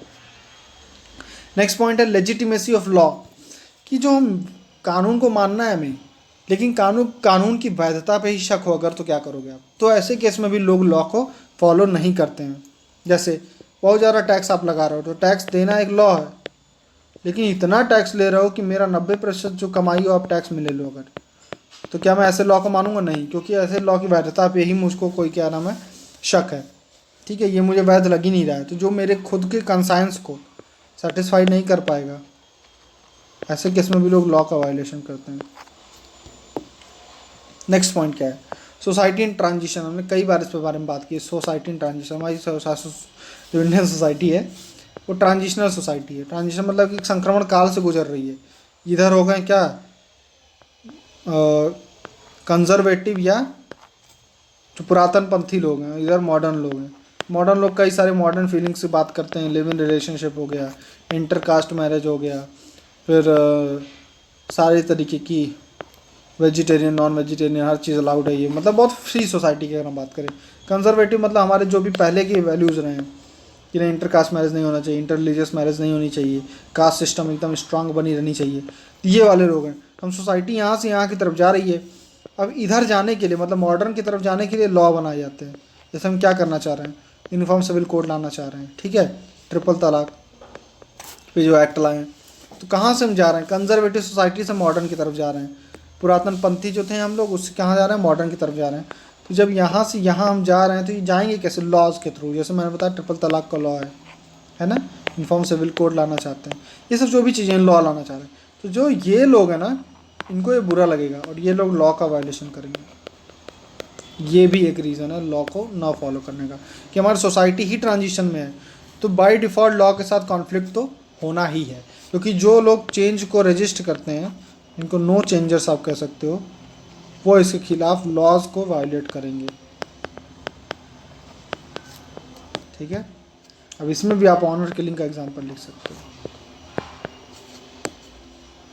नेक्स्ट पॉइंट है जुडिशरी। देखिए पॉलिटिकल पॉइंट वाला लिख सकते हो यहाँ पे, कि इंडिया में इतना ज़्यादा पेंडेंसी है केसेस का, इतने ज़्यादा जो केस हैं वो लंबित हैं, करोड़ों केसेस जो हैं वो लंबित हैं। ऐसे केस में क्या लगता है कि लोगों को कई बार ऐसा लगता है कि जस्टिस जो सिस्टम बना हुआ है उसके थ्रू नहीं मिल सकता है, तो फिर वो खुद वो मॉब लिंचिंग वगैरह करने लग जाते हैं। उनको लगा कोई चोर मिल गया उनको, जो कई महीनों से उस एरिया में चोरी हो रही है, उनको पता है कि ये चोरी है, अभी इसको अगर थाने में भेजेंगे तो मे भी छूट जाए, या फिर उसका अगर कोई तरीके का परिचय है उसकी वजह से बच जाएगा। तो उनको क्या लगता है, इतनी खुन्नस होती है और इतना ज़्यादा ये सिस्टम से, जुडिशरी या इन सब सिस्टम से इतने ज़्यादा पीड़ित होते हैं कि इनको लगता है कि जस्टिस जो है वहाँ से नहीं मिलेगा, तो खुद ही जस्टिस कर दो। तो ऐसे केस में ये लॉ को खुद ही तोड़ देते हैं। मतलब एक सोसाइटी में आपको लॉलेसनेस, एक अनार्की देखने को मिल रही है। इसका रीज़न ये भी है, कहीं कहीं आपको जो आपकी जो संस्थाएं हैं उन पर भरोसा नहीं रह गया है, एक रीज़न ये हो गया। दूसरा इसी में आप लिख सकते हो क्रिमिनल का नेक्सस है पुलिस के साथ। तो जो लोगों का जो एक तरीके का पुलिस और अपराधियों की भी साठगांठ है, तो जनता का जो विश्वास है इन ऑर्गेनाइजेशन पे वही कम है। इन पे कम है तो अपने लेवल पे ऑर्गेनाइजेशन अपने लेवल पे जस्टिस करने पे लग जाते हैं, है ना। तो इस तरीके से भी लॉ को तोड़ रहे हैं। मॉब लिंचिंग इसका एक एग्जाम्पल है। मॉब लिंचिंग अलग रीज़न से भी होती है, लेकिन जैसे चोरी वगैरह के केस में अगर कर दिया तो ये क्या है, ये लॉ को तोड़ रहे हैं। क्यों तोड़ रहे हैं, क्योंकि इनको अपने इंस्टीट्यूशंस पे भरोसा नहीं है, ठीक है। नेक्स्ट पॉइंट क्या है, क्रिमिनलाइजेशन ऑफ पॉलिटिक्स है। जो हमारे लिए पॉलिटिक्स, जो हमारे लॉ बना रहे हैं वही क्रिमिनल्स हैं। ऐसे सिस्टम पे आपको भरोसा रहेगा, नहीं रहेगा। तो एक रीज़न ये भी हो सकता है कि क्यों कई लोग लॉ को ब्रेक करते हैं, क्योंकि उनको लॉ की जो बिलीफ है कि लॉ है क्या, उसी पे, या लॉ जो बनाया जा रहा है उसकी सत्यता कितनी है, उसी पे भरोसा नहीं रह गया। तीसरा है कि सोशल सपोर्ट सिस्टम की कमी है। सोसाइटी कुछ इस तरीके की हमारी हो गई कि एक दूसरे का सपोर्ट नहीं करती है, वर्स्ट से वर्स्ट टाइम में भी। तो ऐसे केस में क्या होगा कि ये आदमी जिसके पास किसी भी तरीके का सोसाइटी के प्रति कोई, सोसाइटी की तरफ से कोई सपोर्ट नहीं है, वो एक्सट्रीम टाइम्स में लॉ को तोड़ेगा ही। तो एक छोटा सा एग्जांपल ले लीजिए, भूख वाला एग्जांपल है। आपको बहुत भूख लगी, लेकिन सोसाइटी में कोई इस तरीके का सिस्टम नहीं है कि जहाँ पर खाना फेंका जा रहा है या जहाँ खाने की बर्बादी हो रही है वहाँ से उन लोगों तक खाना पहुँचाया जा सके जिनके पास खाने की उपलब्धता नहीं है। ऐसे सिस्टम में जब सोसाइटी का कोई सपोर्ट नहीं होता तो ये आदमी हार मान के लॉ ब्रेक करेगा। छोटा लॉ भी ब्रेक कर सकता है, जैसे खाने की चोरी करेगा, लेकिन इवेंचुअली उसने किया क्या या उसने क्यों किया, क्योंकि सोसाइटी की तरफ से एक इंसान को जो सपोर्ट मिलना चाहिए वो नहीं मिला। ऐसे कई सारे एग्जांपल्स मिल सकते हैं। आपने जोकर मूवी देखी होगी अभी, जिसने ऑस्कर्स में गई, ऑस्कर भी मिला शायद, हाँ ऑस्कर मिला। तो इस मूवी में भी यही दिखाया कि सोसाइटी ने उस आदमी को उस एक्ट के लिए प्रेरित किया। ये वही दिखा रहा है, पूरी मूवी इसी पे बेस्ड है कि किस तरीके से सोसाइटी आपको फेल करती है, और उस सोसाइटी के फेल होने की वजह से, उस सोसाइटी की सिस्टम्स की वजह से आप एक तरीके के क्रिमिनल बन जाते हो, ठीक है।